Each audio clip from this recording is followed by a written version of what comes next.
காமேஷ், இன்னைக்கு விஜய் பேச்சு மேலே இவ்வளோ விமர்சனங்கள் அரங்கிலிருந்தும் வருது.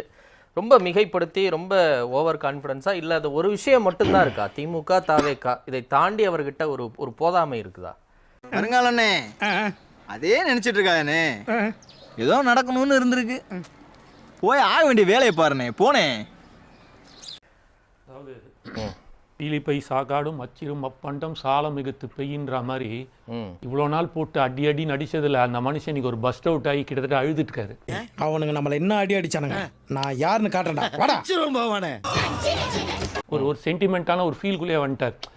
எந்த அளவுக்கு மக்களோட தன்னை கனெக்ட் பண்ணிக்கிறாரு, இந்த மக்களுக்காக எந்த அளவுக்கு நான் இறங்கி வேலை செய்யணுன்ற ஒரு உன்னதமான ஒரு ஒரு துடிப்போட இருக்காருன்றதை இங்க மனசாட்சியே இல்லாம பேசக்கூடாதுயா, காட்டுது. மெயினா நான் அப்படிதான் பாக்குறேன்.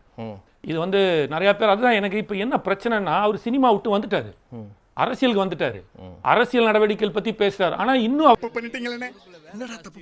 ஒரு சினிமா வச்சே அவர் நடிகர் நடிகர் நடிகர்ன்ற மாதிரியே இறக்கிக்கிட்டே வராங்க. அவர் பேசும் பொருள் அவர் எதை வச்சு பேசியிருக்காரு. இப்போ என்ன ஆயிடுச்சு அப்படின்னா, சினிமால அப்படி பண்ணாரு, இங்க எல்லாம் பழகிருச்சுடா. இத வச்சு உங்க அண்ணன் எலெக்ஷன் நிப்பல்ல. எலெக்ஷனா? ஆமாடா. எவ்வளவு வாங்கியிருக்கேன் இவங்கிட்ட. இப்படி பண்ணுவாரா அப்படின்னு கேக்குறாங்க.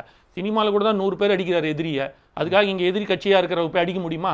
ஜனநாயக முறைப்படி என்ன செய்ய முடியுமோ அதுதான் இங்க எடுக்க முடியும். ரியல் சினிமாக்கும் சொல்றீங்க இல்லையா? சீன் போடுறியா? வாட்? எது ரியல்னு கேக்குறாரு கோடீஸ்வரன்.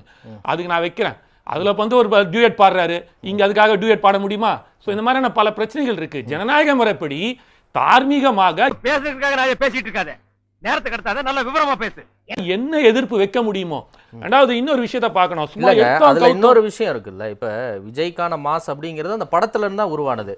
விஜய் களத்துல இறங்கி போராடினாரு இல்ல வேற எதுக்காக குரல் ஒரே ஒருத்தன் உங்களை எல்லாம் ஏமாத்திருக்கான், அசிங்கமா இல்ல கொடுத்தாரு இல்ல வேற ஏதாவது ஒரு செயற்பாட்டாளரா ஏதாவது ஒண்ணு பண்ணிருக்கிறாரு அப்படின்னு பார்த்து கூடின கூட்டம் இல்ல.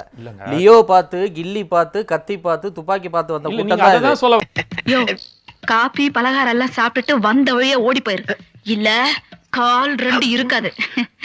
புரியுதுங்களா? மறுபடியும் இருங்க, அப்ப அவங்க எல்லாமே அதுதான் சொல்ல வரல. நீங்க எல்லாருமே எப்படி பாக்குறீங்கன்னா, அவர் சினிமாவில் நடிச்சாரு அதனால இவ்வளவு ஃபேம், சினிமாவில் நடிச்சாரு அதனால இவ்வளவு ஃபேம். ஆனா ஜனங்களோட முடிவு மட்டும் என்னைக்கும் ஒரே மாதிரி தான் இருக்கும். நாளைக்கு எலெக்ஷன் நடக்க போகுது அப்படின்றீங்க இல்லையா? அது மட்டும் இல்லன்னு நான் சொல்றேன்.